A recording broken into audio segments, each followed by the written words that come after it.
Good morning, my fellow yogic travelers.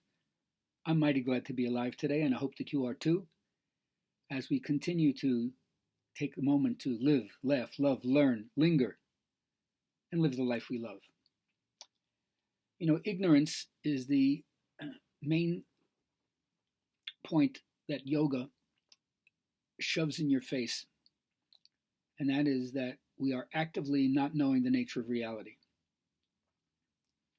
Only through unbroken attention can we pierce through the veil and reduce the persistent intrusions and their effects on our consciousness, which yoga calls the fluctuations of mind. Tapas of the mind, according to yoga, is to develop a certain balance in your attitude between joy and sorrow. Equanimity, even though most of us would say, I'd rather have joy and not sorrow, but yoga says, what is the part of your consciousness called the witness that sees both joy and sorrow and doesn't identify with either? So if you don't choose to discriminate this way, yoga would call it bondage to inattention. It's because you don't look at it that you're still a slave to it.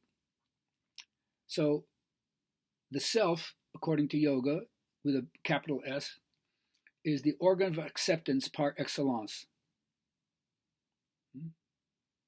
Whereas the ego is usually trying to play one side against the other. Everything must be up, not down. You must win, not lose. Success, not failure. Right, not wrong. Healthy, not sick. Praise, not blame, and so forth. Stacking the deck against you, so constantly rejecting the totality of life. So each one of us has to fight this battle with how our culture is obsessed with light and brightness and what I call the ascending fantasy. And of course, so much of life is like an initiation that forces you to descend, to go down, to end up in the place because of your humanity, not because you're wrong or you're bad or you deserve this, but because this is life.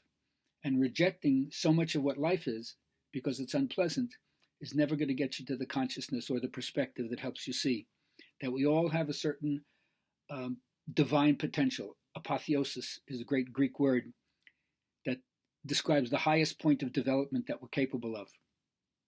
It's the culmination of everything, to elevate ourselves, to realize what this point is, but it's not by rejecting half of life and only accepting part of life.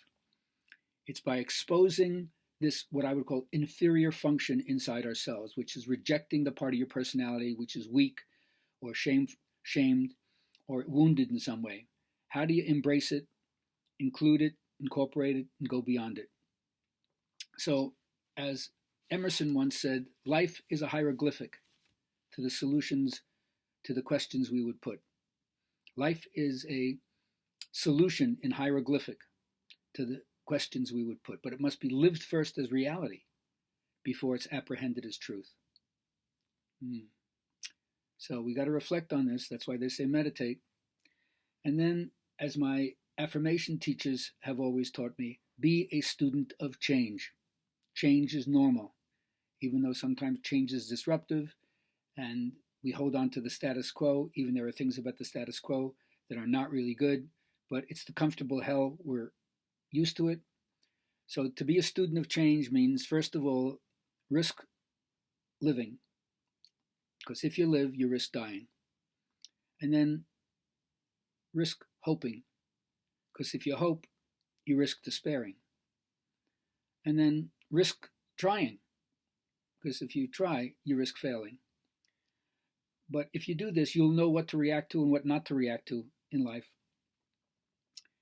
And when you realize that your daily routine takes place in a larger context of social, technological, political, economic, cultural change, then you are the one who has to innovate change so that your understanding about everything in life can be an informed one and not an outmoded one. So I suggest that you find a part of yourself that is coachable and is willing to learn something every day,